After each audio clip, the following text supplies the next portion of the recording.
Hello friends, welcome to யாஸ்ட் recipes. இன்றைக்கி நம்ம சேனலில் நல்ல டேஸ்டியான சிக்கன் கிரேவி தான் எப்படி செய்யறதுன்னு பார்க்க போகிறோம். இந்த சிக்கன் கிரேவி வந்து இட்லி, தோசை, சப்பாத்தி, சாதம்னு எல்லாத்துக்குமே ஒரு சூப்பரான காம்பினேஷன். வாங்க இப்போ இது எப்படி செய்யறதுன்னு பார்க்கலாம். இப்போ கடாயில் ஒரு 3 டேபிள் ஸ்பூன் அளவுக்கு எண்ணெய் சேர்த்துக்கோங்க. எண்ணெய் சூடானதும் பிரியாணி ஸ்பைசஸ் சேர்த்துக்கோங்க. இதோடவே ஒரு கொத்து கருவேப்பிலை சேர்த்துக்கலாம். 2 பச்சை மிளகாய் சேர்த்துக்கோங்க. ஒரு பெரிய சைஸ் வெங்காயத்தை நல்லா தின்னாக ஸ்லைஸ் பண்ணி சேர்த்துக்கோங்க. இப்போ இது எல்லாத்தையும் நல்லா வதக்கிக்கலாம். வெங்காயம் வந்து கொஞ்சம் சாஃப்டாகிற அளவுக்கு வதங்கணும். பாருங்கள், இப்போ இந்த மாதிரி நல்லா வதங்கிடுச்சு. இப்போது இதில் 2 டேபிள் ஸ்பூன் இஞ்சி பூண்டு பேஸ்ட் சேர்த்துக்கலாம். சேர்த்துட்டு இதையும் நல்லா மிக்ஸ் பண்ணி விடுங்க. இஞ்சி பூண்டோட பச்சை வாசனை கம்ப்ளீட்டாக போகணும், அந்த மாதிரி வதக்கி விட்டுக்கோங்க. இப்போ இஞ்சி பூண்டோட வாசனை நல்லா போயிடுச்சு. இதில் நம்ம இப்போ கொஞ்சமாக கொத்தமல்லி தழை சேர்த்துக்கலாம். சேர்த்துட்டு இதையும் நல்லா வதக்கி விடுங்க. இந்த கொத்தமல்லி தழை நம்ம எண்ணெயிலே வதக்கிறதுனால இந்த கிரேவி ரொம்ப வாசனையாக இருக்கும், அதனால தான். இப்போ இதில் நம்ம க்ளீன் பண்ணி வச்ச சிக்கன் சேர்த்துக்கலாம். நான் 1/2 கிலோ அளவுக்கு போன்லெஸ் சிக்கன் சேர்த்துருக்கேன். சேர்த்துட்டு இதை ஒரு 5 நிமிஷம் எண்ணெயிலே வதக்கி விடுங்க. சிக்கன் ஓரளவுக்கு வதங்கினதும் இதில் நான் 2 தக்காளியாக அரைச்சி சேர்த்துருக்கேன்.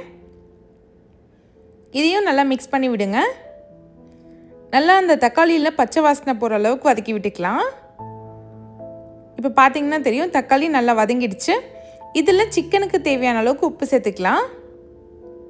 இப்போ மசாலா சேர்த்துக்கலாம். 1/2 ஸ்பூன் மஞ்சள்தூள், 1 ஸ்பூன் தனி மிளகாத்தூள், 1 ஸ்பூன் சிக்கன் மசாலா, 1 ஸ்பூன் மிளகுத்தூள், 1/2 ஸ்பூன் சீரகத்தூள். இப்போ இது எல்லாத்தையும் சேர்த்து நல்லா கலந்து விடுங்க. அந்த மசாலாவில் இருக்க ரா ஸ்மெல் போகணும், அந்த மாதிரி நல்லா மிக்ஸ் பண்ணி விட்டுக்கலாம்.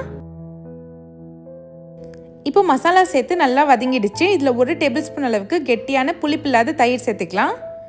தயிர் சேர்த்துட்டு இதையும் நல்லா மிக்ஸ் பண்ணி விடுங்க. தயிர் சேர்க்கறதுனால நமக்கு சிக்கன் நல்லா சாஃப்டாக இருக்கும். இப்போ இதை மூடி வச்சு ஒரு 10 நிமிஷம் மீடியம் ஃப்ளேமில் வேக வைங்க. 10 நிமிஷத்துக்கு அப்புறம் பார்த்தீங்கன்னா நல்லா எண்ணெய் பிரிஞ்சு வந்துடும். இதில் 1 ஸ்பூன் அளவுக்கு மிளகு நல்லா ஃப்ரெஷ்ஷாக இடிச்சிட்டு சேர்த்துக்கோங்க. லாஸ்ட்டாக இதில் கொஞ்சமாக கொத்தமல்லி தழை சேர்த்துக்கலாம். இப்போ இது எல்லாத்தையும் நல்லா மிக்ஸ் பண்ணி விடுங்க. கிரேவி பார்த்தீங்கனாலே தெரியும் கரெக்டான கன்சிஸ்டன்சியில் இருக்குது. உங்களுக்கு இன்னும் திக்காக வேணும்னா இன்னும் ஒரு 5 நிமிஷம் நீங்கள் வேக வச்சு எடுத்துக்கலாம். இப்போ எல்லாமே நல்லா மிக்ஸ் பண்ணி விட்டாச்சு. அவ்வளோதான், சூப்பராக சிக்கன் கிரேவி ரெடி ஆகிடுச்சு. பாருங்கள் எவ்வளோ சூப்பராக இருக்குன்னு. இந்த கிரேவி இட்லி, தோசை, சப்பாத்தி, சாதம்னு எல்லாத்துக்குமே ரொம்ப சூப்பராக இருக்கும். கண்டிப்பாக ட்ரை பண்ணி பாருங்கள். இந்த வீடியோ உங்களுக்கு பிடிச்சிருந்தா மறக்காமல் யாஸ்ட் ரெசிபீஸ் சேனலை சப்ஸ்கிரைப் பண்ணிவிடுங்க. தேங்க்ஸ் ஃபார் வாட்சிங்.